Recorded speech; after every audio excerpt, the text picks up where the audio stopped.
And then we enter into the nasal cavity proper. So all of this is the nasal cavity containing the permanent bones or the nasal concha.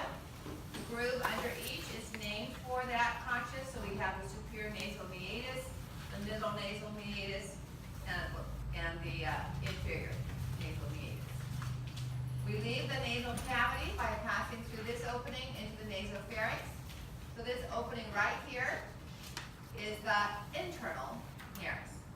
Now it's a little hard to visualize because we don't have the perpendicular plate there. So that's why I brought this gentleman.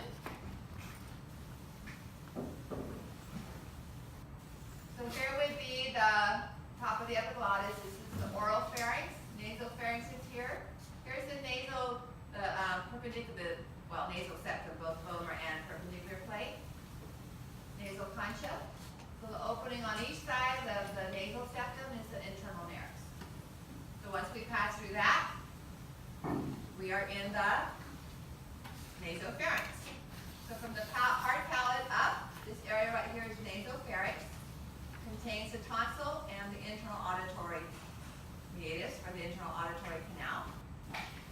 From the hard palate to the top of the epiglottic cartilage, this space right here is the oral pharynx.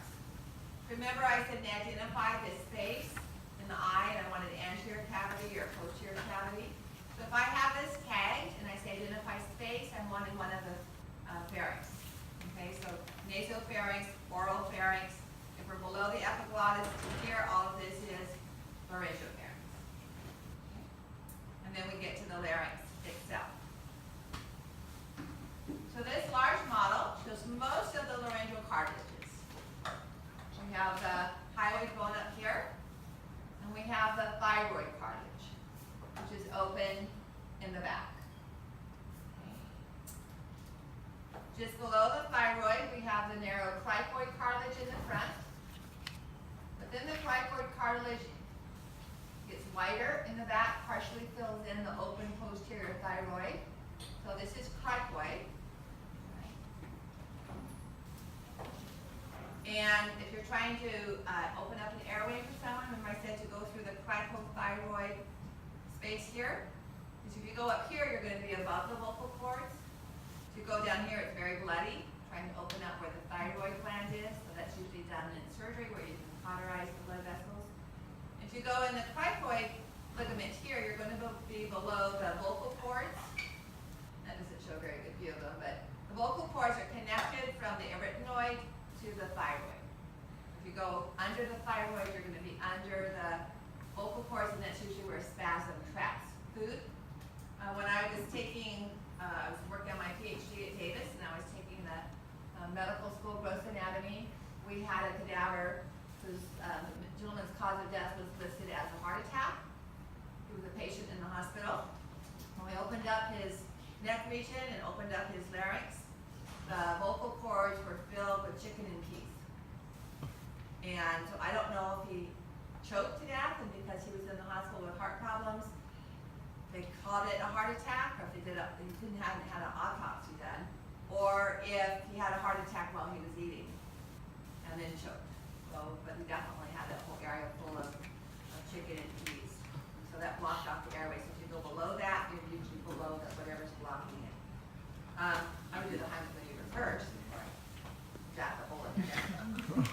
All right, so then on top of the cricoid cartilage, we have the A-shaped arytenoid, and on the very top of that, the small corniculate. And then we have the elastic cartilage. So the cuneiform and the other arytenoid is not on that one. So if we look here, actually, let me use somebody brought it their way. Oh, thank you. Can't see through plastic. So here we have the cricoid cartilage, and this would be the arytenoid with corniculate on top of it.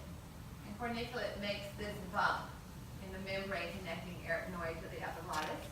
You can see there's another bump right here. Okay, and on this model, it's been marked with blue ink. And that bump is created by the cuneiform. which I described as a long pin and its head creates that bump there. That helps to hold open this membrane, all right, so it doesn't fall forward.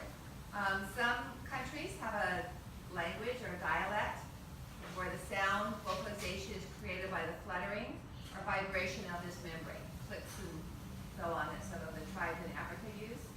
It's very difficult for non-Africans or people not of that country to try to copy that after they've grown up to try to get utilization of that. But that cuneiform cartilage helps to hold that open and keep it from flopping in. And that's formed of some elastic tissue just like the epiglottis. Now if we open up the larynx, what was the answer to the question in lecture this morning about the nerve that innervates sensory and motor in the larynx? Vagus, yes. So you don't have to learn the muscles of the larynx, but this would be the space. So we're seeing epiglottis here, thyroid here. Remember, thyroid is not in the back, so all of this is cricoid, and this is cricoid down here as well. Okay? We have two folds, the false and the true, containing false and true vocal ligaments. Now your lab manual, false is called false. True is just called vocal cord. I want you to include the word true, so I know that you know for sure which one it is. So you can also call the false the vestibular and the true the ventricular, but I'm not going to test if you know the difference. I'll just accept either term. The false is superior, the true, the one that actually creates speech, is inferior. Okay? And if you call it vocal fold, which is what you see here, or cord, or ligament, and final solid. The cord or ligament is actually inside the fold. Ready? Okay, now that brings us to our airways. That's the end of the upper respiratory tract. So lower respiratory tract is going to start with the trachea. Again, different groups use different separations. We'll start with the trachea. And the trachea is formed of C-shaped cartilage rings that are open in the back. And that open space, here's the C-shaped cartilage ring. That open space is filled in horizontally with smooth muscle. We don't typically name smooth muscle, but here it's given a name, the trachealis. Okay? Now this is the appearance of the trachea, and then the trachea branches to form two bronchi. These first two branches, right here and right here, are known as the primary bronchi. So they have the same pattern of C-shaped rings as do the trachea. In fact, in a microscope view, you wouldn't know the difference unless you saw the esophagus, which is behind the trachea. All right, so we look at that histology pattern. The lining of the trachea and the primary bronchi is pseudostratified columnar epithelium. You're going to have cilia, goblet cells. We have partially enclosed with the hyaline cartilage. And then that C in the back is closed by trachealis muscle. All right? Now, when we move to this branch of the primary bronchi, which are called the secondary, so this would be a secondary bronchus, these would be secondary bronchi. We pick up pieces of cartilage, all right, kind of like stepping stones, and those pieces go all the way around. So when we still have cartilage, but it's in individual pieces rather than one large C-shape, these are the secondary or tertiary bronchi. Okay. Now, their epithelium is a little bit shorter. It's just plain simple columnar. That's the characteristic epithelium. Okay. Now, obviously, the first part, most proximal portion of the secondary bronchi will probably still be pseudostratified. But as we move deeper into the secondary and get to the tertiary, it's all going to be simple columnar. We have a complete ring of smooth muscle. And then we have pieces of cartilage. So the bronchi can't constrict very much. We're trying to change the diameter of the airways because the cartilage keeps it from collapsing. Okay? It also keeps us from having to use a lot of muscular force to move air into and out of the lungs. Finally, when we lose all of the cartilage and all we have is smooth muscle, which is not shown on this model, and all we have is smooth, here's a histology of a bronchus. There would be cartilage. Here's cartilage. Here's cartilage. All right, cartilage. All you have to see is pieces of cartilage, and that tells you it's a secondary or tertiary bronchus. When all we have is smooth muscle, and we have no cartilage, that's a bronchiole. Okay. Now, without the cartilage, it allows the airway to constrict or to dilate much easier. When we talked about blood pressure, what was the blood vessel that was affected by the sympathetic nervous system? The arteriole, okay? And less sympathetic innervation caused arterioles to dilate. More sympathetic innervation caused them to constrict. We didn't use parasympathetic on our arterioles. For the bronchioles, we use both. So parasympathetic is going to cause the airways to constrict, and sympathetic is going to cause them to dilate. So if you take an inhaler for asthma, all right, the chemical in the inhaler is similar to the neurotransmitter released by the sympathetic neurons. It's going to result in dilation of the airway. So that's a diagram. Here's a microscopic view, histology view.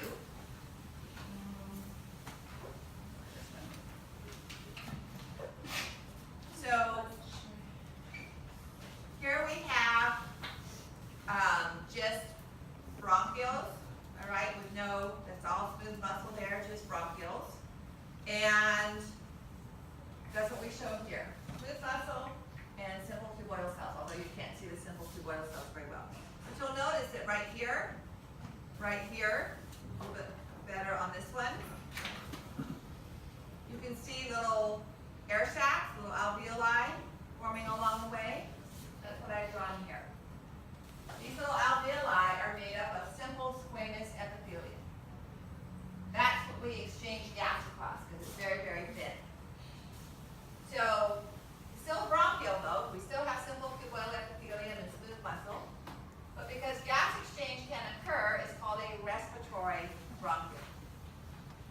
That bronchiole that's just proximal to it is known as a terminal bronchiole. But typically you need to see a longitudinal view. This diagram is on one of the respiratory places. It's also going to be on your lecture exam on Tuesday, okay? Where I ask you to identify the different regions. So in a cross section here, I would know that about 2 millimeters down the road we were going to see an alveolus. So all you can say is that this is a bronchiole. But because we see an alveolus here, that means that proximal to that is a terminal bronchiole, while that section of bronchiole that has the alveoli is a respiratory bronchiole. Once we lose all of the simple cuboidal cells and most of the smooth muscle, we just have air sacs. These structures that you see here, or here, or these channels that you see here, those are alveolar ducts. Okay? Whereas the individual little rooms are just alveoli. It's like you're walking down a long, wide hallway that has rooms with wide doorways. And that wide hallway is the alveolar duct. Okay? So,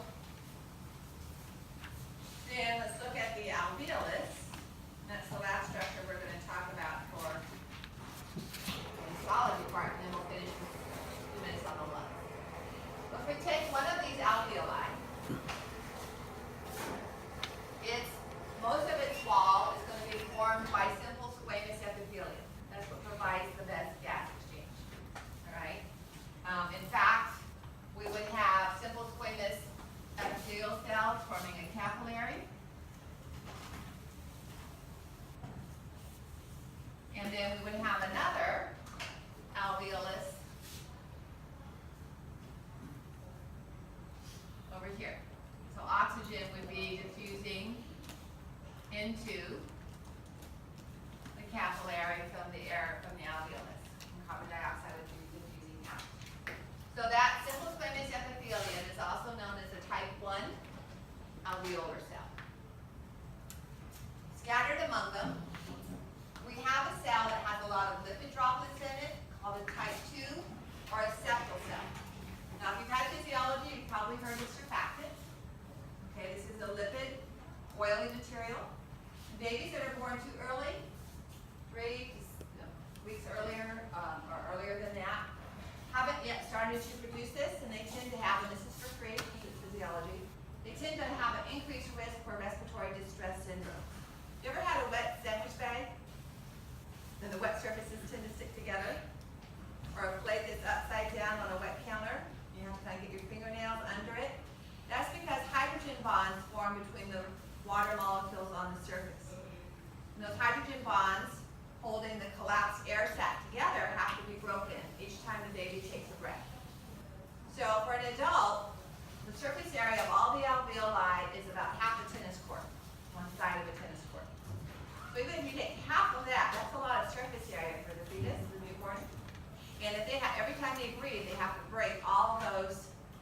hydrogen bonds that uses up a lot of energy. Okay? So the type 2 alveolar cell secretes an oily fluid that lines this surface and keeps the size of the collapsed alveoli from sticking together. Makes it a lot easier to take in a breath. The third type here is an alveolar macrophage. So this, I said, we find them in two unusual areas. Here, it's in the air sac. It's not even in connective tissue. It's on the surface of the epithelial cells. And that surfactant over it keeps it from drying out. And it just takes up any fine particulate matter that may